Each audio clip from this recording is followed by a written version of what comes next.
Okay, so our given trinomial is 2m squared plus m minus 15. Okay, since the value of a is more than 1, so we need to apply the slide divide method. Okay, our step 1 is we need to slide the coefficient to the constant or just simply multiply the coefficient and the constant. So this will become 2 times 15.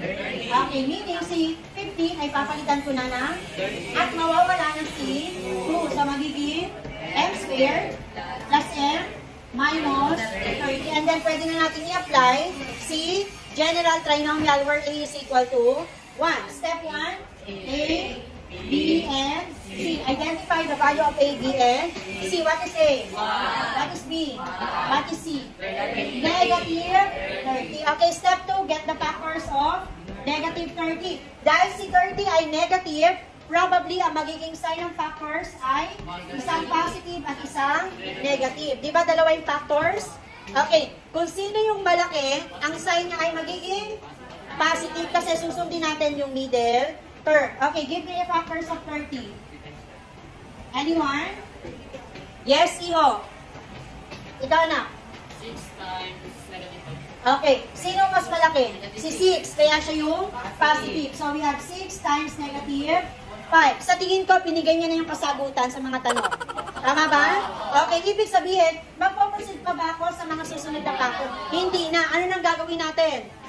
Get the sum na agad. Bakit? Kasi ito na yung hinahanap nating factors. Doon lang nagiging mahirap kapag sinusulat mo pa lahat ng factors. Pero kung meron ka na agad nakuha, stop ka na. Get the sum na. O, add na natin.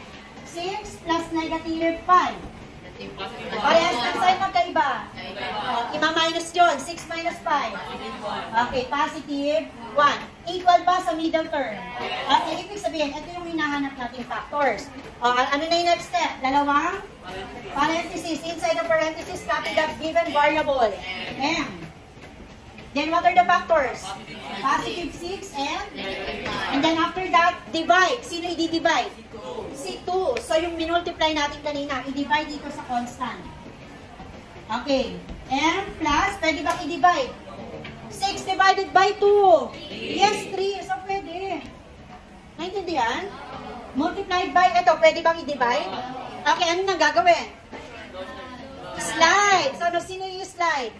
Si 2, papunta kay M. So, magiging 2M minus, okay, this is the factor.